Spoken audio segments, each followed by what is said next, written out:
नमस्कार, दो टूक देख रहे हैं। मैं हूं अशोक श्रीवास्तव। टुकड़े टुकड़े गैंग याद है आपको?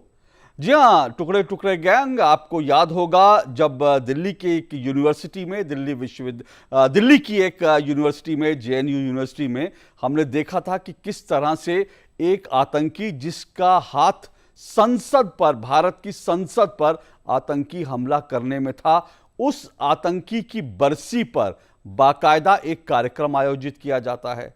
उस कार्यक्रम में कई तरह के नारे लगते हैं। उसमें से एक नारा यह भी होता है कि भारत तेरे टुकड़े होंगे इंशाअल्लाह इंशाअल्लाह।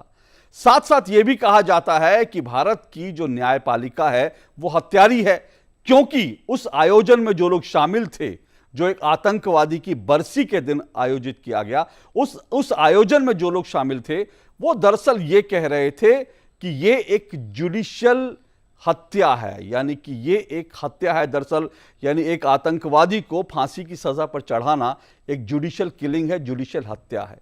क्या ये जो टुकड़े टुकड़े गैंग था, क्या ये टुकड़े टुकड़े गैंग अब अमेरिका पहुंच गया है? जी हां, जेएनयू से, भारत से निकलकर क्या टुकड़े टुकड़े गैंग अमेरिका पहुंच गया है? यह सवाल आज दो टूक में हम उठा रहे हैं। और क्यों उठा रहे हैं? इसलिए उठा रहे हैं क्योंकि 9/11 यानी कि जिस दिन अमेरिका पर आतंकी हमला हुआ था, ठीक उसकी बरसी पर, जब पूरी दुनिया तालिबान के आतंक को देख रही है, पूरी दुनिया जब तालिबान अफगानिस्तान के आतंकवाद को देख रही है, महिलाओं पर जुल्म देख रही है, ठीक उसी वक्त अमेरिका के कई विश्वविद्यालयों में सामूहिक रूप से एक कार्यक्रम का आयोजन किया जाता है। और वो आयोजन है डिसमेंटलिंग ग्लोबल हिंदुत्व, यानी वैश्विक हिंदुत्व को उखाड़ फेंको। मैंने कहा यह टुकड़े टुकड़े गैंग नहीं तो दरअसल और क्या है कि जब बात तालिबान पर, अफगानिस्तान पर, पाकिस्तान पर और स्टेट स्पॉन्सर्ड इन देशों के आतंकवाद पर होनी चाहिए थी, जब बात दुनिया में यह होनी चाहिए थी कि तालिबान की हुकूमत में इस्लाम के नाम पर महिलाओं पर किस तरह से जुल्म किए जा रहे हैं, किस तरह से महिलाओं से उनके अधिकार छीने जा रहे हैं, किस तरह से तालिबान ने यह फरमान जारी कर दिया है कि महिलाएं अब कोई खेल नहीं खेल सकती, किस तरह से तालिबान ने यह फरमान जारी कर दिया है कि महिलाएं सिर्फ बच्चा पैदा करने की मशीन है। तालिबान ने कह दिया कि महिलाओं को पढ़ने लिखने की कोई जरूरत नहीं है। तालिबान ने कह दिया है कि महिलाओं को घर से बाहर निकलने की कोई जरूरत नहीं है। तालिबान ने कह दिया है कि महिलाएं निकलें तो बुर्का पहन के निकले, बुर्के के अलावा कोई पश्चिमी कपड़ा ना पहने। जब तालिबान ने इस तरह के महिलाएं जो उठ रही थी, महिलाएं जो तालिबान के खिलाफ प्रदर्शन कर रही थी, उनके प्रदर्शन को कवर करने पर दो पत्रकारों पर सार्वजनिक कोड़े बरसाए, तो इन सब चीजों से ऐसा लगता है कि ध्यान बटाने के लिए, जब इन सब पर दुनिया में चर्चा होनी चाहिए, बहस होनी चाहिए, तो इन सब मुद्दों को छोड़ करके हिंदुत्व को उखाड़ फेंकने की एक बाकायदा ग्लोबल कॉन्फ्रेंस आयोजित की जा रही है। इसमें नाम कई विश्वविद्यालयों का है, अमेरिका के विश्वविद्यालयों का है। ऐसा दावा किया जा रहा है कि इसमें 50 से ज्यादा विश्वविद्यालय हैं। लेकिन विश्वविद्यालय कोई भी हो, पर दिमाग किसका है, सबसे बड़ी बात है। दिमाग इसके पीछे कहीं ना कहीं उन लोगों का है जो हिंदुओं से नफरत करते हैं और हिंदुओं के खिलाफ घृणा फैला रहे हैं। क्योंकि बाकायदा साफ तौर पर अमेरिका के जो तमाम संगठन है, जो हिंदुत्ववादी संगठन है, जो हिंदुओं से जुड़े संगठन है, वो इसके खिलाफ अमेरिका में, कनाडा में प्रदर्शन कर रहे हैं। और वो साफ तौर पर कह रहे हैं कि अगर विश्वविद्यालयों में, यूनिवर्सिटीज में इस तरह के आयोजन किए जाएंगे जो हिंदुओं के खिलाफ घृणा फैलाने वाले हैं, तो फिर हिंदुओं पर आक्रमण बढ़ेंगे और हिंदुओं को प्रताड़ित किया जाएगा इन तमाम देशों में। क्योंकि अगर यूनिवर्सिटी में इस तरह की शिक्षा दी जाएगी, इस तरह का पाठ पढ़ाया जाएगा, तो फिर सवाल यह है कि इन देशों में जो हिंदू रह रहे हैं उनका क्या हश्र होगा। यह आप कल्पना करके सिहर जाइए। आज दो टूक में इसी पर बात होगी। इससे पहले आगे बढ़ें, छोटी सी रिपोर्ट आप देख लीजिए, फिर मैं इस चर्चा को आगे बढ़ाता हूं।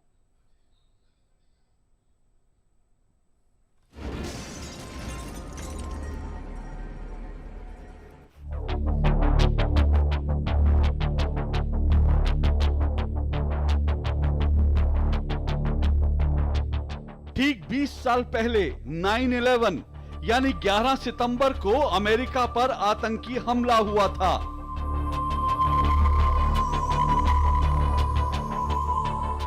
हमले के पीछे तालिबानी शासन में पल रहे अल-कायदा जैसे संगठन और अंतर्राष्ट्रीय आतंकी ओसामा बिन लादेन का हाथ था। 20 साल बाद आज एक बार फिर दुनिया की नजर अफगानिस्तान पर कब्जा करने वाले तालिबान पर है। इस्लाम के नाम पर आतंकियों को मंत्री बनाने वाली तालिबानी हुकूमत पर है। इस्लाम के नाम पर महिलाओं पर अत्याचार करने और महिलाओं के विरोध प्रदर्शन की रिपोर्टिंग करने पर पत्रकारों पर कोड़े बरसाने वाले तालिबानी राज पर है। पर 9/11 की बरसी पर अमेरिका में कॉन्फ्रेंस हो रही है हिंदुत्व के वैश्विक खतरे पर, जिसका शीर्षक है डिसमेंटलिंग ग्लोबल हिंदुत्व, यानी वैश्विक हिंदुत्व को उखाड़ फेंको। जिस वक्त दुनिया अफगानिस्तान और पाकिस्तान में आतंक का नंगा नाच देख रही है, ठीक उसी वक्त हिंदुत्व और हिंदुओं से घृणा फैलाने वाली इस कॉन्फ्रेंस के आयोजन से साफ है कि टुकड़े टुकड़े गैंग अमेरिका तक पहुंच गया है। जी हां, भले ही डिसमेंटलिंग ग्लोबल कॉन्फ्रेंस के आयोजन के पीछे अमेरिका के कुछ प्रोफेसर्स और विश्वविद्यालयों का नाम बताया जा रहा है, लेकिन इस सब के पीछे हिंदुओं से नफरत करने वाले वामपंथी और कुछ अर्बन नक्सलियों का दिमाग बताया जा रहा है।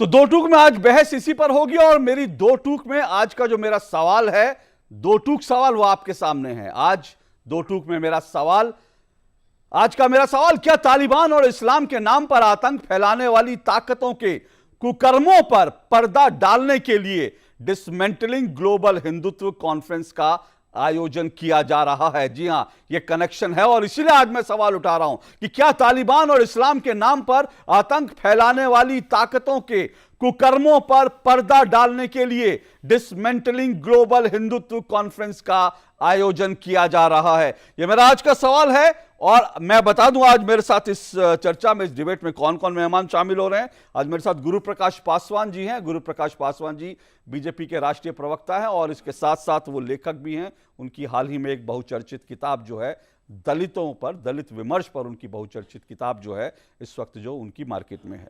इसके अलावा मेरे साथ किशोर तिवारी जी हैं। किशोर तिवारी जी शिवसेना के नेता हैं, शिवसेना से जुड़े हुए हैं और महाराष्ट्र मुंबई से जुड़ रहे हैं।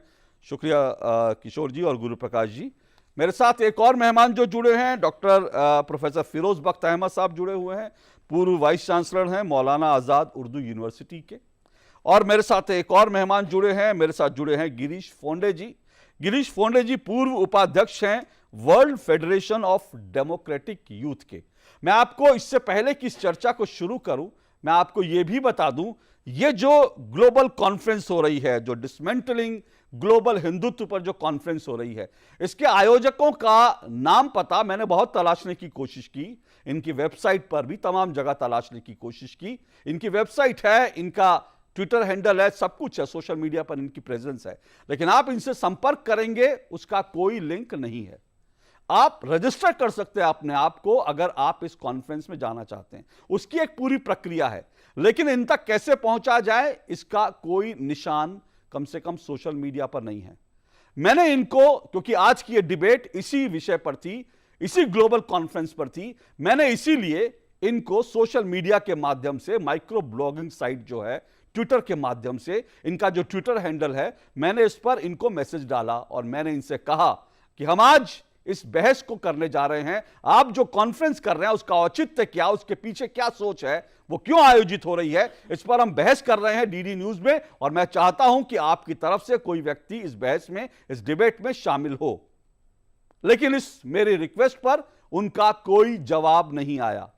इसके अलावा सोशल मीडिया पर जब आप जाएंगे तो आपको यह भी पता चलेगा कि ये जो कॉन्फ्रेंस के आयोजन करता है, इनसे जब भी कोई सवाल पूछ रहा है इनकी फंडिंग को लेकर, इसके पीछे कौन लोग हैं इसको लेकर, तो उसके ट्विटर हैंडल को ब्लॉक कर दिया जाता है। यानी कि अगर मैं इसके आयोजकों से कोई सवाल पूछूंगा तो मुझे ब्लॉक कर देंगे वो आयोजक, क्योंकि आयोजक नहीं चाहते कि मैं उन तक पहुंचूं, उनसे सवाल करूं। लेकिन वो भारत में हिंदुत्व के ऊपर ना सिर्फ सवाल कर रहे हैं, भारत के हिंदुत्व के ऊपर जिसमें आस्था है करोड़ों करोड़ लोगों की, उसके ऊपर न सिर्फ चोट कर रहे हैं बल्कि उसके खिलाफ घृणा फैला रहे हैं और हिंदू फोबिया जो है खड़ा कर रहे हैं। हिंदू फोबिया भी नहीं है, यह हिंदुओं के खिलाफ घृणा फैलाने की एक अंतरराष्ट्रीय साजिश है। और तालिबान और इस्लामी आतंक जो है, जो इस्लाम के नाम पर आतंक फैलाते हैं, ऐसे लोगों का कुकर्म छुपाने की साजिश है। गुरु प्रकाश पासवान जी, क्या कहेंगे आप? देखिए, सबसे पहले तो अशोक जी आपको नमस्कार, आभार, और मेरे सभी को पैनलिस्टों को भी नमस्कार और आभार। और आपने अपने प्रारंभिक प्रबोधन में बहुत अच्छी बात कही कि जानबूझ करके हिंदू फोबिया पैदा करना, हिंदुओं के प्रति घृणा पैदा करना, और एक बहुत बड़ा ऐसा तबका है जिनको ये बात पच नहीं रही है कि हिंदुओं में जागृति पैदा हुई है, एक राजनीतिक जागृति, एक सामाजिक जागृति, और कुछ लोगों को ये पच नहीं रहा है। हिंदुत्व क्या है अशोक जी? मैं बताना चाहता हूं आज आपके दर्शकों को, दो सरल परिभाषा है। वसुधैव कुटुंबकम, पूरा विश्व एक परिवार है। सर्वे भवन्तु सुखिनः, सर्वे सन्तु निरामया। हम ऐसी प्रार्थना करते हैं कि सब सुखी रहें, सब स्वस्थ रहें, लेकिन ये भी कुछ लोगों को पचता नहीं है। एक बहुत बड़ा इकोसिस्टम है। और अच्छा किया आपने तो ये बता दिया कि इस कॉन्फ्रेंस के जो आयोजक हैं उन्होंने तो असहिष्णुता की पराकाष्ठा कर दी है।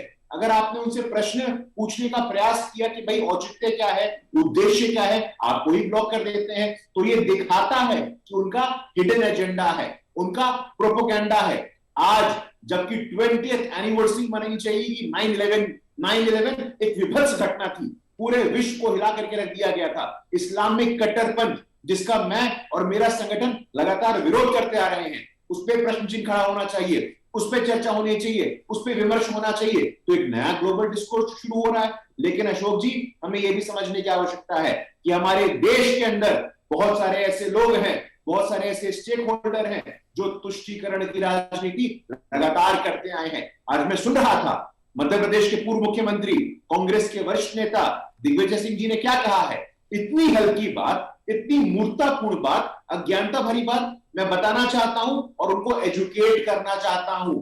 संघ के बारे में जो आपकी सही समझ है, उससे लोगों को भ्रमित करना बंद करिए। मुझे थोड़ा समय दीजिए अशोक जी, मैं उनको एक्सपोज करना चाहता हूं आज। मैं एक मिनट सर, एक मिनट, मैं गुरु प्रकाश जी रोक रहा हूं। ये सवाल आज उठेगा और ये बड़ा वैलिड सवाल है। क्यों वैलिड है? इसलिए वैलिड है क्योंकि ठीक 9/11 के वक्त जब दुनिया में अफगानिस्तान में तालिबान की वापसी पर और 9/11 को याद करते हुए तालिबान के राज में क्या क्या होता था और क्या हो रहा है, जब इस पर बात होनी चाहिए थी, ठीक इसी वक्त ऐसे मौके को तलाश करके यह कॉन्फ्रेंस 3 दिन की आयोजित की जाती है। और ऐसे ही समय में दिग्विजय सिंह जैसे नेता जब इस तरह का बयान देते हैं तो जाहिर सी बात है, क्योंकि मैंने कहा ये वो लोग हैं जो दरअसल तालिबान के और इस्लाम के नाम पर आतंक फैलाने वालों के कुकर्मों पर पर्दा डाल रहे हैं, जिनमें दिग्विजय सिंह भी शामिल हैं। मैं इस सवाल पर जरूर आऊंगा, मेरा आपसे वादा है, आप इस पर मैं आपको समय भी दूंगा। लेकिन मैं इससे पहले, क्योंकि मैंने कहा ये सब इंटरकनेक्टेड है, मैं आपको यह भी बता दूं गुरु प्रकाश पासवान जी और अपने तमाम पैनलिस्ट को, मैंने बाकायदा इस सवाल को लेकर जो आप उठाना चाहते हैं और साथ साथ आज का जो विषय है, इस पर मैंने कांग्रेस को भी संपर्क किया। मैंने कांग्रेस से कहा था कि क्या आप इस डिबेट में अपना कोई प्रवक्ता भेजना चाहते हैं, आधिकारिक प्रवक्ता, क्योंकि मैं चाहता था कि इस डिबेट में कांग्रेस का भी कोई आधिकारिक प्रवक्ता शामिल हो। लेकिन कांग्रेस ने इसमें इस डिबेट में शामिल होने से साफ इनकार कर दिया। इसलिए मैं गुरु प्रकाश जी आऊंगा इस बात पे, लेकिन उससे पहले गिरीश फोंडे जी हमारे साथ जुड़े हैं। गिरीश फोंडे जी, ये क्या कनेक्शन है और क्या टाइमिंग है? गजब की टाइमिंग है। अफगानिस्तान में तालिबान आता है, तालिबान फरमान सुनाता है कि वहां पर महिलाएं ये नहीं करेंगी, ये नहीं करेंगी, ये नहीं करेंगी, क्योंकि इस्लाम में महिलाएं सिर्फ बच्चा पैदा करने वाली मशीन है। और कॉन्फ्रेंस हो रही है डिसमेंटलिंग ग्लोबल हिंदुत्व, यानी हिंदुत्व को उखाड़ फेंको। क्या टाइमिंग है गजब की, क्या कहेंगे आप? नहीं, आपने तो सारी तालिबान के बारे में बातें बता दी कि तालिबान कितना खुकार है, तालिबान कैसे बुरा है। तो अगर एक कॉन्फ्रेंस हो रही है जिसमें कोई दुनिया में कोई और एक तालिबान ना पैदा हो और कोई किसी धर्म में तालिबानी प्रवृत्तियां ना पैदा हो, इसके चिंता को लेकर अगर कोई कॉन्फ्रेंस कर रहा है तो उसको तो आप जैसे तालिबान की निंदा कर रहे हैं, वैसे तो आपको इस ये जो कदम लिया जा रहा है इस कॉन्फ्रेंस, उसके तो स्वागत करना चाहिए। तो मुझे तो आपके सवाल में और आपके बात जो आपने रखी उसमें तो विरोधाभास, कॉन्ट्रडिक्शन, मतलब जो तालिबान अभी दिख रहा है हम उसको छोड़ दें, उस पर बात ना करें, और कौन कौन तालिबानी हो सकता है हम उस पर चर्चा करें। आज का जो तालिबान है उसको हम सेफ पैसेज दे दें, उसके कुकर्मों की हम चर्चा ना करें, उसको हम सेफ पैसेज दे दें और हम बात यह करें कि कौन कौन तालिबानी। अरे तालिबानी तो सर मुझे नहीं पता, लेकिन तालिबानी तो दिमाग कभी आप भी हो सकते हैं, मैं भी हो ट्विस्ट सकता हूं, मत कोई भी हो करिए। सकता है, आपने एक सवाल कभी हो पूछा, सकता है, उसका कभी हो सही सकता है तरीके आप से भी मुझे तालिबानी जवाब मानसिकता बोलने के दीजिए। शिकार हो जी। ये विरोधाभास दिख रहा है। आप बीजेपी के प्रवक्ता को आपने कभी भी नहीं टोका, ये पूरे 3-4-5 मिनट दे दिए, और अब आप मुझे बीच बीच में मुझे 2-4 मिनट दे दीजिए, मैं अपनी नहीं बात नहीं, मैं रखूंगा। आपको समय दूंगा, पहले तो जो मैंने आपको बुलाया तो समय दूंगा, लेकिन तालिबानी जहां मैं, सुनिए सर, आपको मैं समय दे रहा हूं, तालिबानी मैं आपको, नहीं नहीं, प्रवृत्तियां, एक मिनट रुकिए, एक मिनट रुकिए, मैं आपको, तालिबान एक प्रवृत्ति है, सर मैं और आपको दुनिया समय के दे रहा हूं, हर मेरी धर्म बात की, हो जाए, मैं आपको समय दे मैं रहा हूं, मैं सिर्फ आपको, जिम्मेदारी के साथ मैं आपको बोल रहा हूं, समय दे रहा दुनिया हूं, के हर मैं धर्म आपको में समय दे रहा हूं, मैंने आपको आज तालिबानी डिबेट में बुलाया प्रवृत्ति है, है। तो मैं आपको समय एक दूंगा, मैं एक आपको जो बिल्कुल है, समय दूंगा, और लेकिन दूसरी बात, मेरी असहमति होगी, मेरे हिंदुओं पास का सवाल ठेका, होंगे तो मैं जैसे वो सवाल भी माननीय जरूर पूछूंगा, प्रधानमंत्री जी उसका जो हक है, मुझे है। आप हिंदुओं का मुझे ठेका ब्लॉक ले नहीं कर रहे सकते हैं। डिसमेंटलिंग ग्लोबल आप- हिंदुत्व के आप आयोजकों की तरह। आप बोलिए। धोखा कैसे दिया? हम भी हिंदू है, पैनलिस्ट और भी है, वो भी हिंदू है। जो स्वामी विवेकानंद जहां पे शिकागो में आके उन्होंने माय ब्रदर्स एंड सिस्टर्स जो भाषण किया था, वो भी हिंदू थे। हम ये मानते हैं आज के दौर में हिंदुइज्म जो है, वो जो हिंदुत्व है उससे अलग है। हिंदुत्व वो है जिसमें तालिबानी प्रवृत्तियां घुसी हुई है, जो तुष्टीकरण की राजनीति कर रही है, जिसमें मुस्लिमों का, अल्पसंख्यकों का, दलितों का, आदिवासियों का लिंचिंग कर रही है। तो इस धर्म से हमारा ये हिंदुइज्म जो है, स्वामी विवेकानंद का हिंदुइज्म जो है, महात्मा गांधी जी का हिंदुइज्म है, संतों की परंपरा रही है, भक्ति संप्रदाय यहाँ पे रहा है। ये हिंदूवाद जो है या हिंदुइज्म है, ये अलग है। तो आप ऐसे नहीं कह सकते कि किसी या पार्टी को या आपको हिंदू धर्म की ठेकेदारी मिली है। तो ये एक बात अलग है। एक दूसरी बात, हम तीसरी बात ये रखना चाहते हैं कि अगर आपका संविधान जो है वो सर्वश्रेष्ठ है, तो संविधान ही हमें सिखाता है फ्रीडम ऑफ स्पीच। तो आप अगर ये धर्म की बात करें तो संविधान की बात क्यों नहीं कर रहे हैं?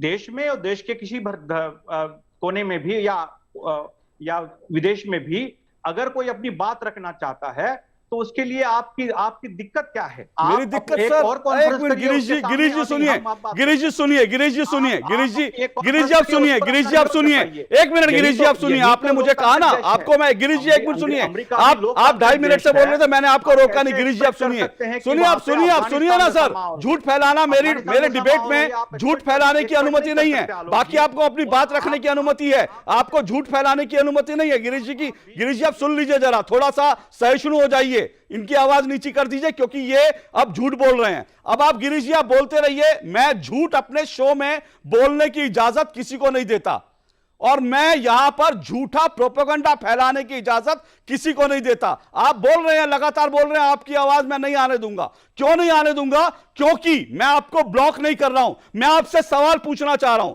लेकिन आप सवाल पूछने की बजाय बोले जा रहे हैं, क्योंकि आप डिबेट नहीं चाहते, आप यहां भाषण देने आए हैं। माफ कीजिएगा गिरीश जी, मेरे शो में आकर झूठ बोलना और झूठे भाषण देने की इजाजत किसी को नहीं है। गिरीश जी ने कितने प्यार से कहा कि आप जो है संविधान बोलने की इजाजत देता है। अगर बोलने की इजाजत देता है संविधान, तो संविधान की इसी बात को ध्यान में रखकर मैंने ना सिर्फ गिरीश जी जैसे व्यक्ति को बुलाया, जिनका मैं बैकग्राउंड नहीं जानता, जिनको देश नहीं जानता, जिनका कोई भी एकेडमिक बैकग्राउंड नहीं है, जिनके पास किसी भी टेलीविजन शो में बैठने की, किसी लेख को लिखने की हैसियत नहीं है, लेकिन उनको मैंने डिफेंड करने के लिए बुलाया, ऐसे व्यक्ति को डिफेंड करने के लिए बुलाया। और साथ साथ मैं यह भी बता दूं, जो गिरीश जी बोल रहे हैं कि मैंने बाकायदा आयोजकों से, मैंने पहले ही कहा, लेकिन जो लोग अपने कान में रुई डालकर बैठे हैं सिर्फ एक प्रोपेगेंडा करने के लिए, उनको वो सुनाई नहीं दिया। मैंने अपने डिबेट के शुरू में ही कहा, साफ तौर पर कहा कि मैंने आयोजकों को साफ तौर पर कहा था कि आइए अपनी बात रखिए,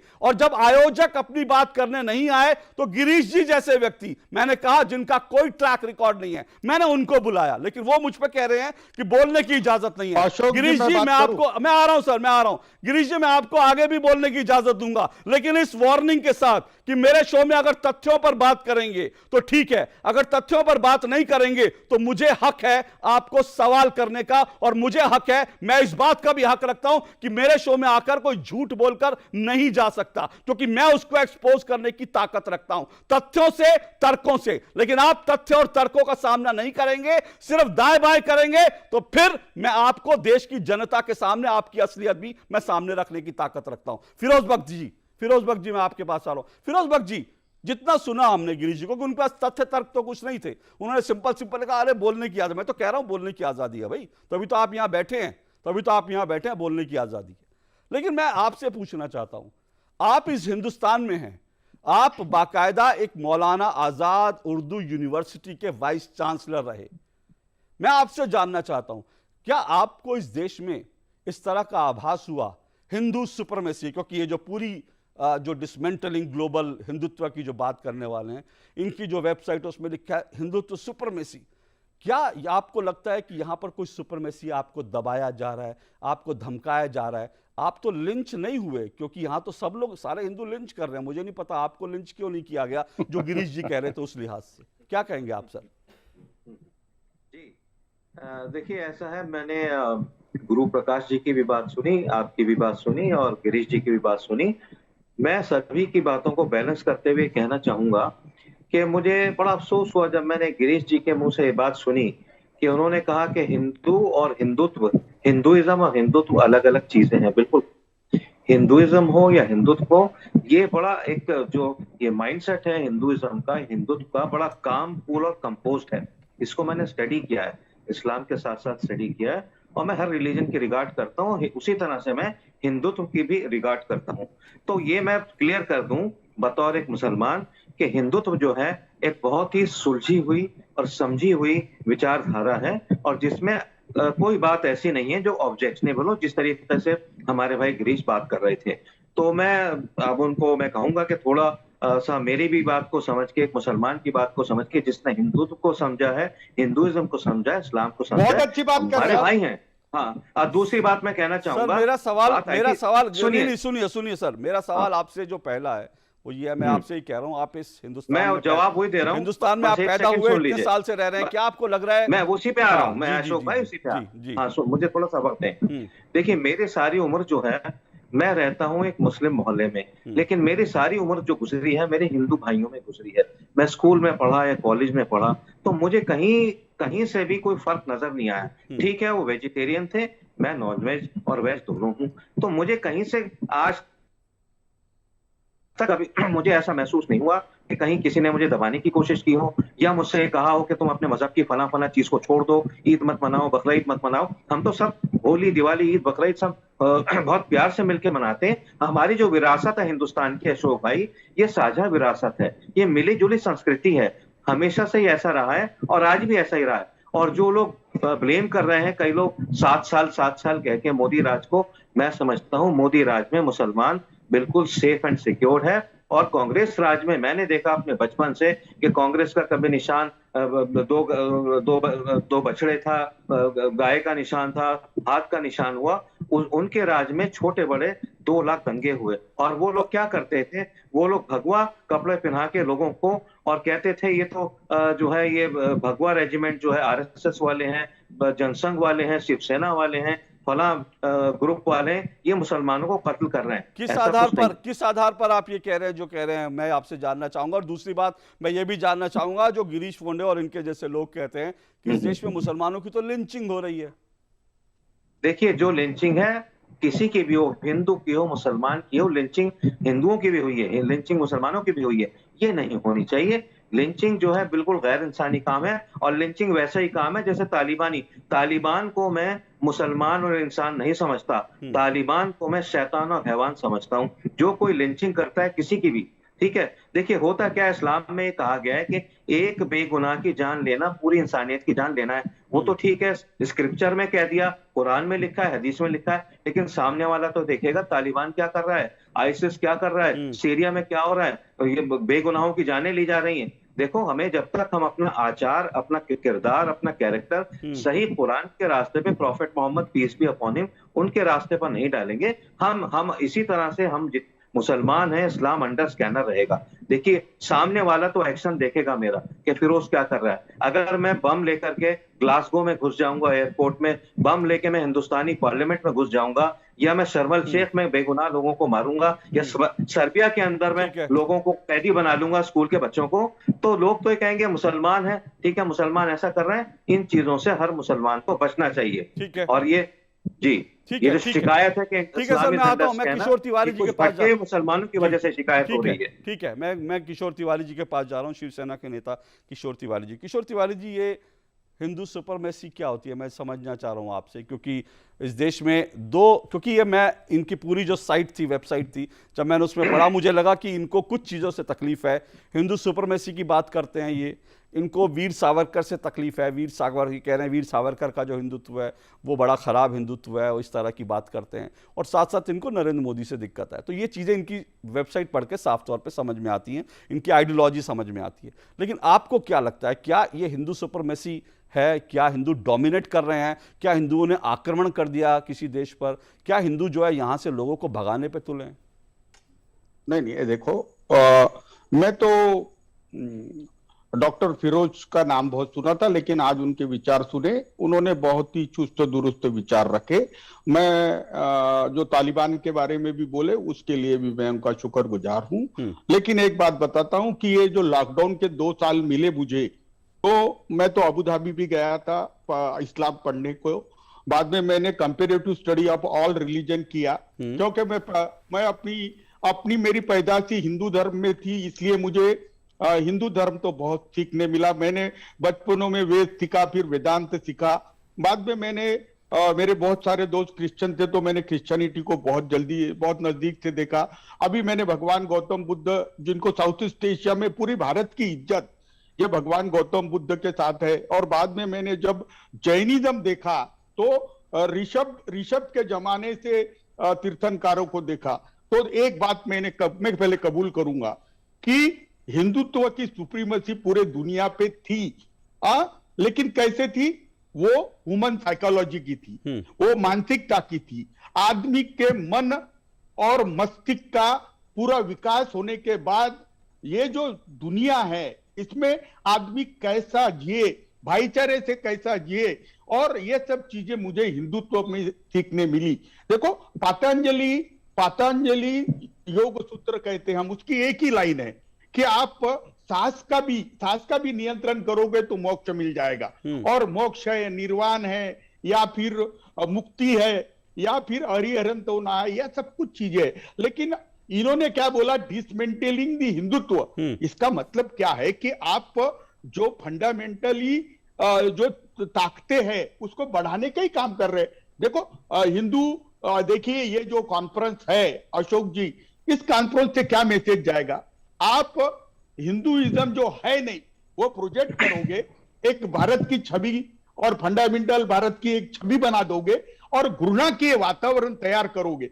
देखिए, अब ये तालिबानी जो लोग हैं, वो लोग जो कर रहे हैं, तो डॉक्टर फिरोज मुझे बताएंगे, इस्लाम में तो कहीं ये लिखा नहीं है।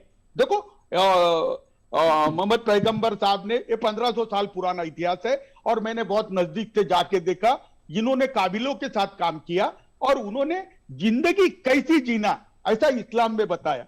भगवान गौतम बुद्ध ने तो आदमी को दुखों से बाहर कैसा आना ये बताया। अब मुझे बताइए, ये लोग कौन है? ये देखो, कम्युनिज्म ने अपना आधार खो दिया, कम्युनिस्टों ने अपना आधार खो दिया। भारत में तो उन्होंने जनाधार भी खो दिया। लेकिन ये जो उछले धंधे हैं, जैसे आपको भी मालूम है कि ये ऑर्गेनाइजर अपना नाम नहीं बता रहे, पर ऑर्गेनाइजर ने प्रवक्ताओं के नाम बता के अपना रंग बता दिया। अब ये प्रवक्ता लोगों ने भी अधूरी बातें विकृत ढंग से लिखी थी।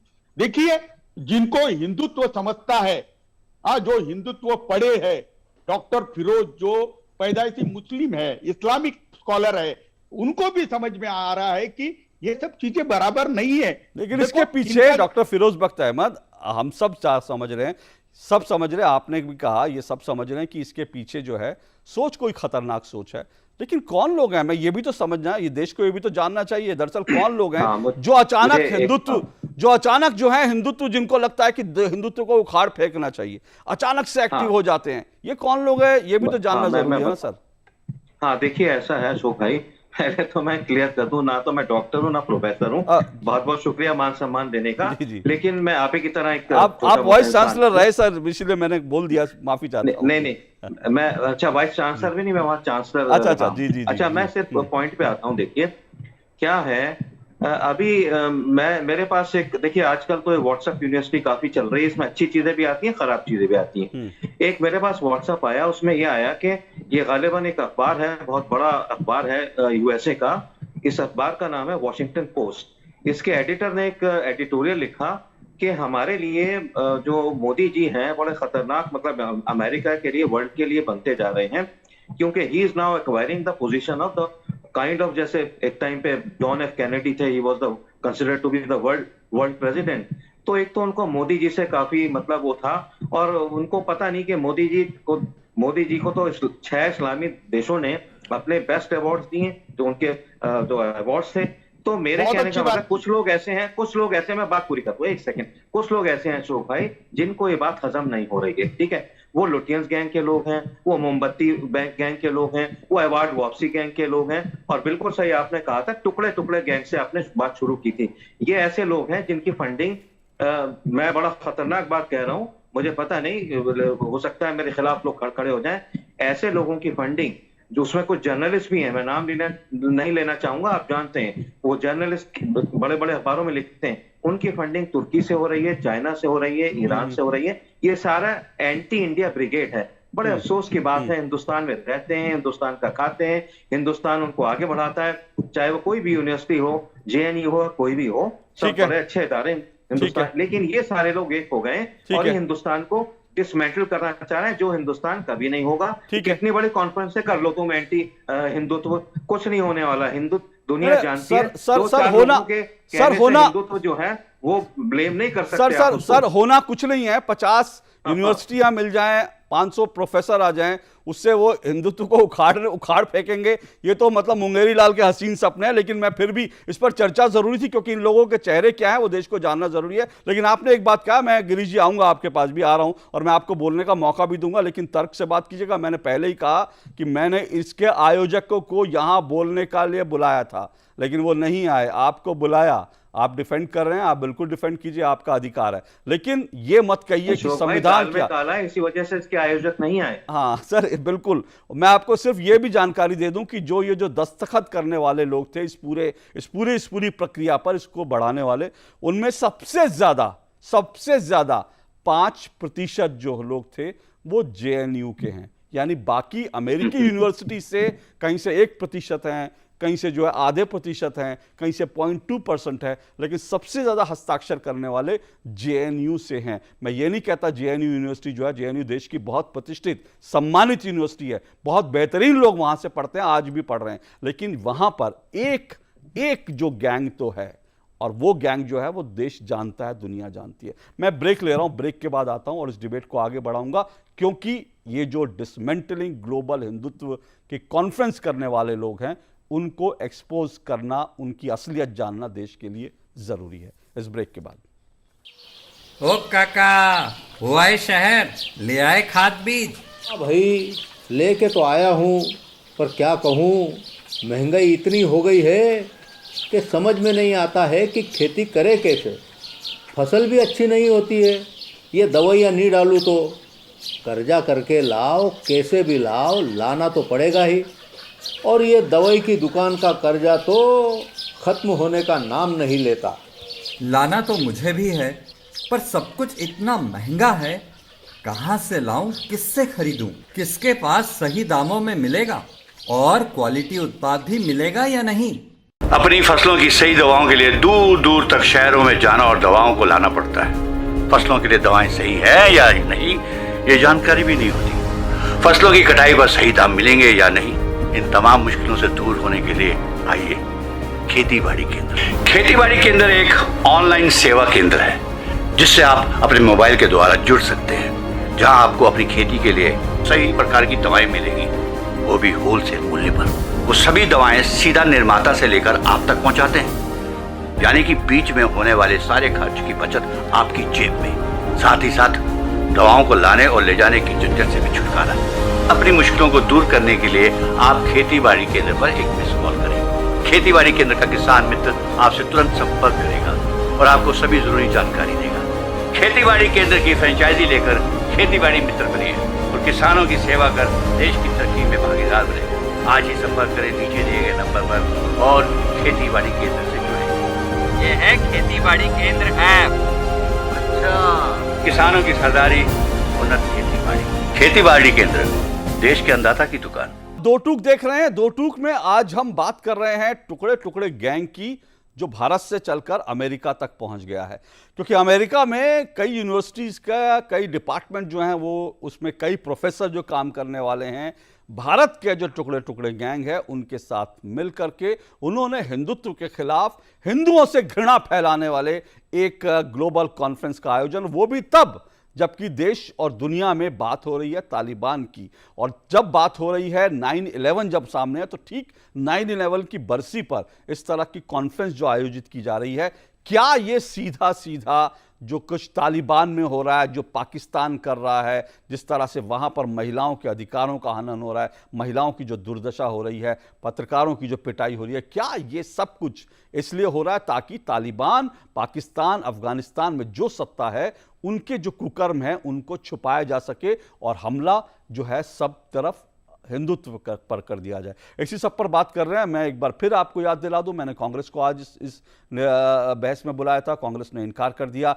मैंने ये जो कॉन्फ्रेंस करने वाले लोग हैं इनसे कहा था कि आप इस डिबेट में अपने कोई प्रवक्ता को भेजिए, लेकिन वो नहीं आए और जो भी ट्विटर पर उनसे सवाल कर रहा है उसको ब्लॉक कर दिया जा रहा है। लेकिन मेरे साथ जो 4 मेहमान जुड़े हैं, एक बार फिर बता दूं, गुरु प्रकाश पासवान जी, बीजेपी के राष्ट्रीय प्रवक्ता, मेरे साथ किशोर तिवारी जी भी जुड़े हुए हैं, शिवसेना के नेता हैं, मेरे साथ गिरीश फोंडे जी, पूर्व उपाध्यक्ष हैं world federation of democratic youth, और प्रोफेसर माफ़ कीजिएगा फिरोज बख्त अहमद साहब, जो कि पूर्व चांसलर मौलाना आज़ाद उर्दू यूनिवर्सिटी के।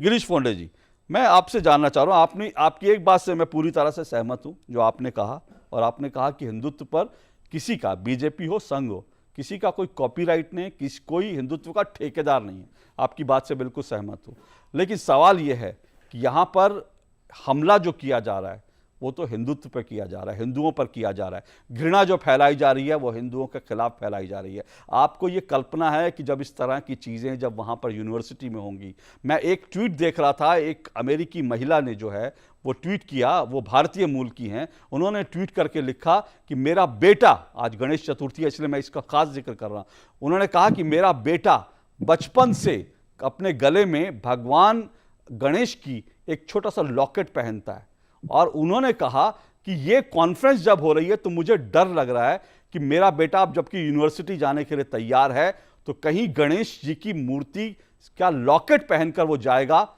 तो कहीं उसको निशाना तो नहीं बनाया जाएगा, उस पर हमला तो नहीं होगा, क्या मेरा बेटा सुरक्षित रहेगा? ये हिंदुओं के खिलाफ इस तरह की घृणा फैलाई जा रही है, क्या कहेंगे आप? This is very sad. मैंने कहा ये ट्वीट मैंने, बोलिए गिरीश जी। हाँ, नहीं, ट्वीट ऐसे हजारों ट्वीट है, जैसे हमारे सामने 30,000 ईमेल है। जैसे रोहित चोपड़ा नाम से इसमें एक प्रोफेसर है, वो भी हिंदू ही दिख रहा है और सेंटा क्लारा विश्वविद्यालय के प्रोफेसर है। उनको जान से मारने की धमकी दी जा रही है, ट्वीट किया जा रहा है। तो ये दूसरा पक्ष जो है वो दूसरा पक्ष भी देखना चाहिए। ये कहाँ पर है सर ये प्रोफेसर साहब, कौन से उसमें? सांता क्लारा विश्वविद्यालय। हाँ, सांता क्लारा विश्वविद्यालय। ओके, ठीक है, हाँ ठीक है। तो ये इसमें जिन प्रोफेसर या जिस एकेडमिक वातावरण में ये डिस्कशन हो रहा है, अगर इसको किसी से आपत्ति है तो इसी चीज को नकारते हुए आप दूसरी कॉन्फ्रेंस कर सकते हैं। भारत की एक परंपरा रही है, चिकित्सा की परंपरा रही है, विचारों को आगे ले जाने की परंपरा रही है, विचारों से ही जवाब देना, यही हमारी तहजीब रही है। हम ये मानते आ रहे हैं, इसीलिए आज का जो डिबेट हम कर रहे हैं इसीलिए कर रहे हैं। और जैसे तिवारी सर ने कहा कि है, मैं भी महाराष्ट्र से आता हूं, मुझे पता है कि अभी जो उद्धव ठाकरे जी है, इनके दादाजी हुआ करते प्रबोधनकार ठाकरे, जिनका बड़ा नाम है, हम काफी आदर करते हैं उनका, उन्होंने भी काफी चिकित्सा हिंदू धर्म की है और उसमें अच्छी जो चीजें हैं वो आगे ले जाने की बात कही है। जो काल बाह्य हो चुकी है, चीजें आउटडेटेड हुई है, उनको पीछे रखने की बात कही है।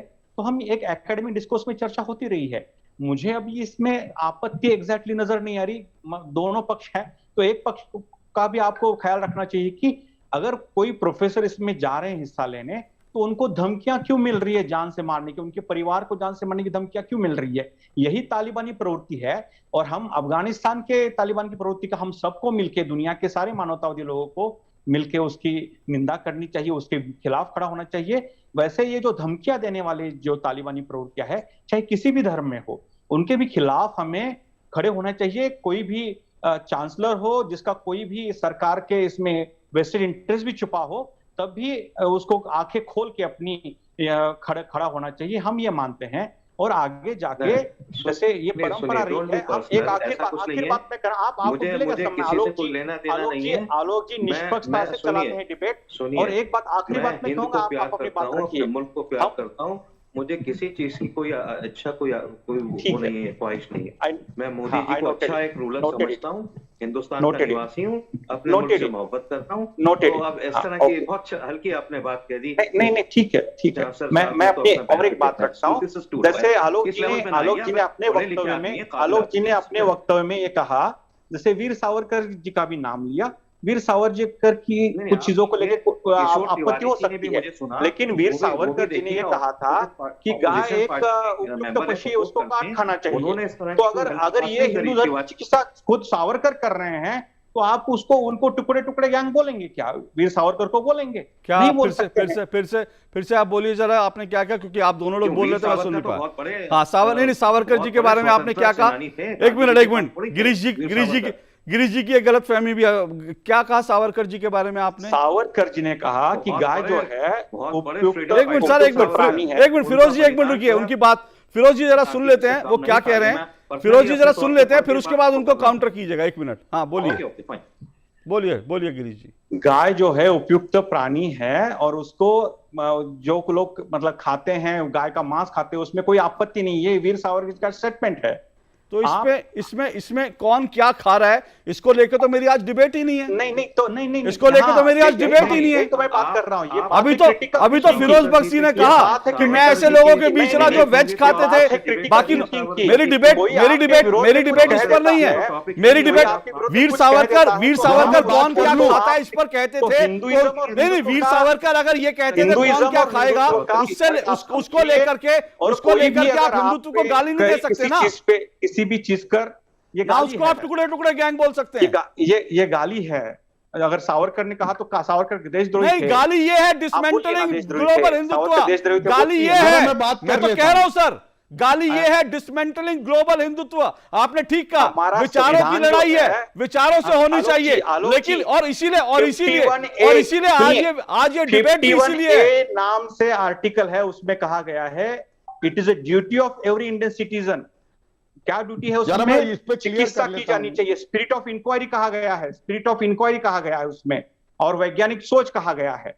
अगर आप की चिकित्सा करेंगे, या चाहे धर्म कोई जो सबसे बड़ी चीज नहीं है इसमें आप अगर सच्ची बात है, कहाँ की बात कर रहे हैं सर? सच्ची बात है तो आप गिरीश जी कहाँ के तर्क ला रहे हैं, मैं समझ नहीं पा रहा। कभी आप कौन क्या खाएगा, मेरा सवाल ये है कि हिंदुओं के खिलाफ इस तरह की घृणा क्यों फैलाई जा रही है, मेरा सवाल सिंपल है। और मैं इसकी टाइमिंग पे सवाल उठा रहा हूं। मैं बार बार कह रहा हूं इसकी टाइमिंग पर। मेरा सवाल मेरा सवाल इसकी टाइमिंग पर है। मैं बार बार कह रहा हूं कि जो टाइमिंग है ये कहीं ना कहीं तालिबान पाकिस्तान और तालिबान की जो महिला विरोधी सोच है, जो तालिबान की जो सोच है, उस सोच को एक सेफ पैसेज देने की कोशिश है। मैं इसकी टाइमिंग पर सवाल उठा रहा हूं, और मैं यह सवाल उठा रहा हूं कि किसके आयोजकों को खुलकर बताना चाहिए कि आप कहां से फंड ले रहे हैं। क्या आप तुर्की से फंड ले रहे हैं, आप चीन से फंड ले रहे हैं, आप पाकिस्तान से कहां से फंड ले रहे हैं? लेकिन जब इसके आयोजकों से सवाल पूछा जाता है तो आपको ब्लॉक कर दिया जाता है। मेरा सवाल यह है, जो विचारों की लड़ाई लड़ना चाहते हैं उनको आकर डिबेट में बैठना चाहिए और विचारों पर लड़ना चाहिए, उनको सवालों का जवाब देना चाहिए, भाग नहीं जाना चाहिए, किसी को ब्लॉक नहीं कर देना चाहिए। मेरा सवाल यह है, और इसलिए मैं बार बार टाइमिंग पर सवाल उठाता हूं। गुरुप्रकाश जी, मैं आ रहा हूं आपके पास। गुरुप्रकाश जी, ये जो पूरी जो कॉन्फ्रेंस है, इसमें एक चीज बड़ी तय है, इसमें तस्वीर आप देख लीजिए या इनका कंटेंट आप देख लीजिए। जो मुख्य शिकायत आरएसएस से है, संघ से है। हिंदुत्व संघ का निशाना बना रहे हैं और उसमें हिंदुत्व को निशाना बना रहे हैं, साथ साथ बीजेपी से है। मैं एक बड़ा इस कॉन्फ्रेंस के लोगों का एक ट्वीट पढ़ रहा था और मुझे इस बात की बड़ी हैरानी हुई सर, और मैं चाहूंगा कि आप इसको, मुझे इसका इस ग्लोबल कॉन्फ्रेंस के जो आयोजक हैं उनका एक ट्वीट आया। वो लिखते हैं कि 2019 में 2014 में नरेंद्र मोदी को जो बहुमत मिला था वो सिर्फ अपर कास्ट और पुरुषों ने दिया था। मतलब मुझे लगा कि ये प्रोफेसर हैं, तो ये कहां के प्रोफेसर हैं? कुछ लिखते पढ़ते हैं या फिर दिन भर एजेंडा चलाते हैं, या फिर तुर्की और चीन से जो नोट आते हैं सिर्फ नोट गिनते रहते हैं दिन भर? ये कहां के प्रोफेसर हैं जिनको यही नहीं पता कि भारत में चुनाव जो हुए उसमें दरअसल वोट कौन दे रहा है, किसको दे रहा है? तो इस तरह के ट्वीट भी कर रहे हैं। तो इनसे साफ है कि नफरत जो है, एजेंडा जो है वो नरेंद्र मोदी है, एजेंडा जो है आरएसएस है, और उसी बहाने हिंदुत्व को भी इनको सीधा निशाना बनाना है। क्या कहेंगे आप सर? नहीं अशोक जी, मैंने सभी की बातों को ध्यानपूर्वक सुना, और अंग्रेजी में एक टर्म होता है सेलेक्टिव एम्नीशिया, सेलेक्टिव कोट करना लोगों को। वीर सावरकर जी को कोट किया जा रहा था, लेकिन मुझे समझ में नहीं आता है कि ऐसी क्या मजबूरियां हैं लोगों की जब वो वीर सावरकर को इस बात के लिए नहीं कोट करते हैं कि वो जातिहीन समाज की बात करते थे, समानता की बात करते थे, समता मूलक समाज की बात करते थे, रत्नागिरी में टेंपल एंट्री हो, मंदिर प्रवेश हो सभी वर्गों का, वो इसकी चिंता करते थे। तो जानबूझ करके सेलेक्टिव एमनीशिया का जो ग्रसित लोग हैं उनको एजेंडा से ऊपर उठना चाहिए। बाबा साहेब अम्बेडकर की आप बात करते हैं, उनका अध्ययन नहीं करते हैं। बाबा साहेब अम्बेडकर ने क्या कहा था? इस्लामिक ब्रदरहुड के संदर्भ में उन्होंने स्पष्ट कहा था कि इस्लामिक ब्रदरहुड सिर्फ इस्लाम के लिए ही खड़ा होता है, कोई और धर्म के लिए नहीं खड़ा होता है। तो आपको पढ़ना चाहिए, समझना चाहिए। जहां तक इस कॉन्फ्रेंस की बात है अशोक जी, यॉर्क यूनिवर्सिटी जो कनाडा में एक बड़ा विश्वविद्यालय है, उसका नाम और लोगो इस कॉन्फ्रेंस के ब्रोशर में यूज किया गया है। जब लोगों ने संपर्क किया यॉर्क यूनिवर्सिटी से, तो उन्होंने स्पष्ट रूप से मना कर दिया कि हमारा इस कॉन्फ्रेंस से कोई संबंध नहीं है। लेकिन एक बड़ा पॉइंट क्या है, जो डोमेस्टिक अफेयर है हमारे देश में, जो मैं पिछले समय भी कहना चाह रहा था, किसी कारणवश समय के कारण नहीं बोलने दिया गया मुझे, बिल्कुल आप रख सकते हैं। मैं बताना चाहता हूं कि जो हमारे देश में मानसिकता है, जो डोमेस्टिक पॉलिटिकल माइंडसेट है, वो कितना खराब है। मैं देख रहा था कि आज राहुल गांधी जी जम्मू कश्मीर में कश्मीरी पंडित होने का दावा कर रहे थे। जब भी चुनाव आता है तब वो यहां मंदिर पर्यटन करते हैं, वहां मंदिर पर्यटन करने जाते हैं। मैं पूछना चाहता हूं आपके शो के माध्यम से आज कि जम्मू कश्मीर के आप पंडित हैं, जब जम्मू कश्मीर के पंडितों पर अत्याचार हुआ, उनका सामूहिक पलायन हुआ, तो वोट बैंक के नजरिए से आपने इस मुद्दे को देखा और आप चुप रहे। जब देश के प्रधानमंत्री मोदी जी ने अपने राजनीतिक इच्छा शक्ति का परिचय देते हुए धारा 370 को हटाने का काम किया, कश्मीरी पंडितों का, वहां के दलितों का, वहां के पिछड़ों का, वहां की महिलाओं के साथ जो लंबे समय से अन्याय और अत्याचार हो रहा था, वहां न्याय लाने का काम किया, तब राहुल गांधी जी और उनके पार्टी के लोग पाकिस्तान की भाषा बोल रहे थे। सर मेरा गुरु प्रकाश जी, मेरा जो सवाल है वो मैं आ रहा हूं 1 मिनट तिवारी जी। मेरा जो सवाल है इस संदर्भ में, मैंने आरएसएस की जो बात उठाई वो इस संदर्भ में उठाई क्योंकि आप जो दिग्विजय सिंह जी का जिक्र कर रहे थे, दिग्विजय सिंह भी वही कर रहे हैं आज वो तालिबान की तुलना जब आरएसएस से कर देते हैं, जावेद अख्तर भी यही करते हैं, तालिबान की तुलना जब आरएसएस से कर देते हैं, तो वो साफ है कि वो तालिबान के जो कुकर्म है उन पर पर्दा डालने की नीयत है। और ये ग्लोबल कॉन्फ्रेंस भी सेम है। मैं इसलिए कह रहा हूं कि आरएसएस निशाने पर है, मोदी निशाने पर है। देखिए ऐसा है कि देखिए इन लोगों को रिस्पॉन्ड करके इन लोगों को मैं महत्व नहीं देना चाहता, लेकिन फिर भी आपके दर्शकों के लिए मैं स्पष्ट कर देना चाहता हूं, राष्ट्र सेविका समिति जो संघ के माध्यम से चलता है, पूरे देश में महिला सशक्तिकरण हेतु काम करने वाला संगठन है। आरएसएस में लगभग 35 अनुषांगिक संगठन है जहां महिला और पुरुष समान रूप से काम करते हैं। नगर से लेकर के राष्ट्रीय स्तर तक महत्वपूर्ण निर्णायक भूमिका पे महिलाएं हैं। अखिल भारतीय विद्यार्थी परिषद जो विश्व का सबसे बड़ा छात्र संगठन है, वहां पे महिलाएं निर्णायक भूमिका में है।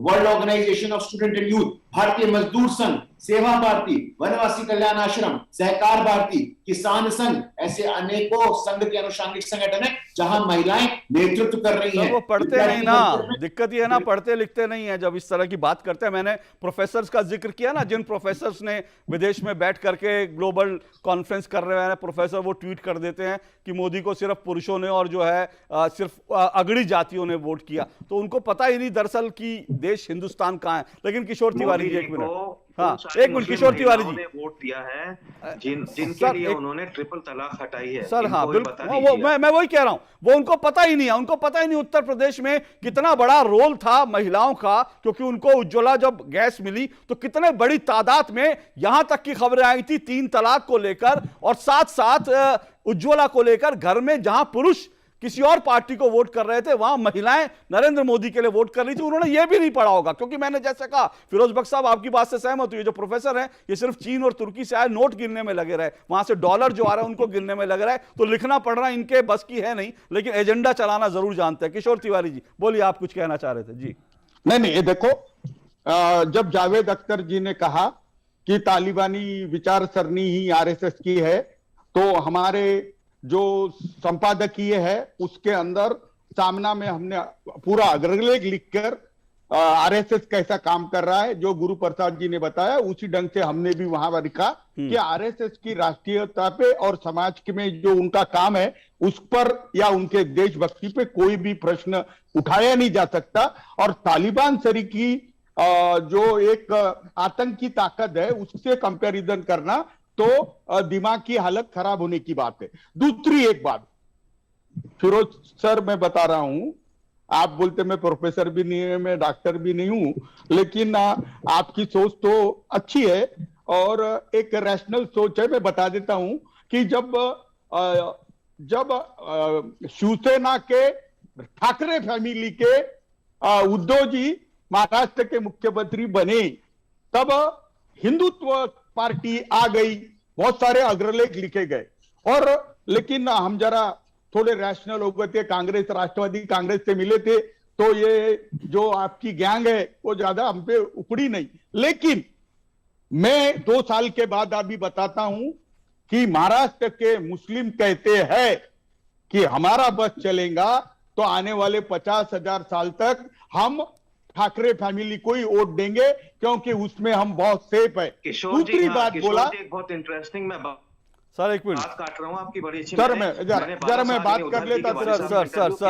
सर किशोर जी सुनिए, सर एक मिनट अब मैं रोक रहा हूं, मेरे पास समय कम है, सुनिए फिरोज बख्श साहब सुनिए, मेरे पास समय कम है, मैं विषय पर थोड़ा सा बने रहना चाहता हूं क्योंकि मेरे पास समय कम है। किशोर जी हाँ जल्दी से अपनी बात पूरी करिए। किशोर जी सर मैं मेरी बात कर लेता हूं जल्दी से। फिरोज जी मैं तुम्हारी बात सुनूंगा। जी सर मैं अशोक जी से नंबर लेके बात कर लूंगा। जी मैं जानता हूं कि बाला साहब ठाकरे के सभी मित्र मुस्लिम थे।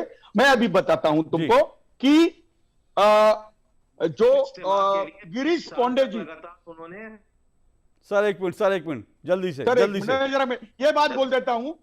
सर ये गिरीश पांडे जी ने जो बताया कि ये चिकित्सा के लिए है, तो मुझे बोलो जिस सम्मेलन का सब्जेक्ट ही है कि विश्व में हिंदुत्व की विचारधारा की जो वर्चस्व है उसको क्यों खत्म किया जाए। सर वर्चस्व भी नहीं, उखाड़ फेंको, हिंदुत्व को उखाड़ फेंको।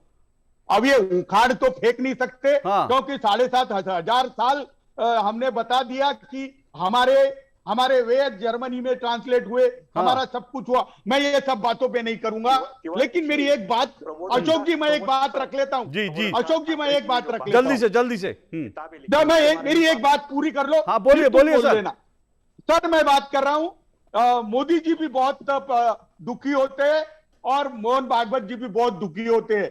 गुरु प्रसाद जी ये बात बता देना कि तुम्हारे जो कुछ प्रवक्ता या कुछ राष्ट्रीय संबोधन करने वाले नेता लोग हैं ना, उन्होंने जो हिंदुत्व की छवि है उसमें बिगाड़ने का जो काम किया है, तो एक तो उनका वैल्यूम कम करो या उनको चुप करा दो। मोदी जी तो कई बार अपील कर चुके कि राष्ट्र के नाम संबोधन मत किया करो, और मोहन भागवत जी ने उनको डिसोन किया है। तो ये विश्व हिंदुत्व और हमारे हिंदुत्व का अपमान करने का जो षड्यंत्र रचा गया है, तो मैं शिवसेना के तरफ से उसकी भर्त्सना करता हूं। और हम भारत के गृह मंत्री को बोलकर भारत के अंदर जो लोग विश्व हिंदुत्व के शांति के योगदान पर कुछ गलत बात करेंगे तो हम उन पे एक्शन लेने की अधिकृत मांग करेंगे। चलिए बहुत अच्छी बात है। गुरु प्रकाश जी जल्दी से आप रिस्पॉन्ड कर दीजिए, क्योंकि उन्होंने एक बात कही उस पर जल्दी से आप रिस्पॉन्ड कर दीजिए जल्दी। नहीं देखिए, किशोर तिवारी जी का हम लोग बहुत सम्मान करते हैं, लेकिन इस प्रकार से प्रमाण पत्र देने की एजेंसी खोलना ये ठीक नहीं है। हम सबको मालूम है कि भारत के राजनीतिक इतिहास में पहली बार इतनी बड़ी संख्या में, और किशोर जी आप भी इस बात से सहमत होंगे, शासन प्रशासन में महिलाओं की, जनजाति की, पिछड़े वर्ग की और दलितों की भागीदारी हुई है। बड़ी संख्या में लोगों ने ठीक है। बढ़ चढ़कर 2014 हो, ठीक है। 2017 हो, 2019 हो, लोगों ने मोदी जी पे भरोसा ठीक है। जताया और आगे भी जताते रहेंगे।